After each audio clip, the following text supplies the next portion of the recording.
Memoria begins with a sound that wakes a woman named Jessica and then consumes her. It's like a rumble from the core of the earth. Bang! Jessica, played to quiet, intense perfection by Tilda Swinton, sets off on a journey to discover what the sound means, why it obsesses her, and if other people hear it too. The film revels in long, static shots, and silence is broken by carefully orchestrated sound design. It's a film that asks you to surrender to its contemplative curiosity. For programmer Moises Esparza, it's a film that perfectly sums up the kind of challenging and exciting filmmaking that digital gym cinema wants to provide.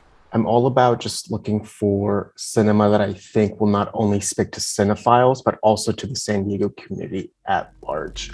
But I do think that programmers, at least here locally, have to push to expand the public's definition of what cinema means. The fact that Memoria opens the same weekend as Marvel's Doctor Strange in the Multiverse of Madness highlights in bold detail the contrast that digital gym cinema wants to offer.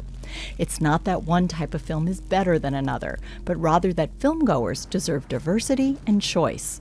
There is no box office battle between the digital gym cinema and the Marvel Cinematic Universe. We are totally operating on a different field, but I think Memoria in itself is maybe opening up the possibilities of other multiverses that exist within more independent film, I think.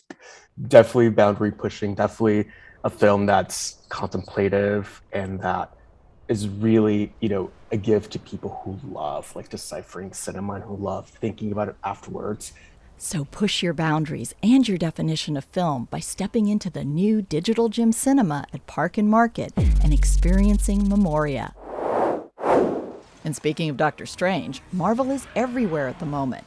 Its cable series Moon Knight is wrapping up, just as its latest feature film, Doctor Strange in the Multiverse of Madness, is opening. As a lifelong fan of director Sam Raimi, it pains me to say that Doctor Strange in the Multiverse of Madness is a disappointment.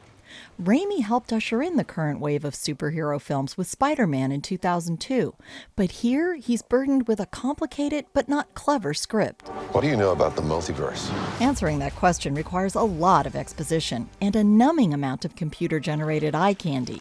But that leaves little room for Raimi to display any personal flair, even though the story leans into his talent of horror.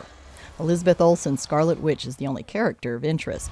That doesn't seem fair. But all in all, this multiverse is a mess.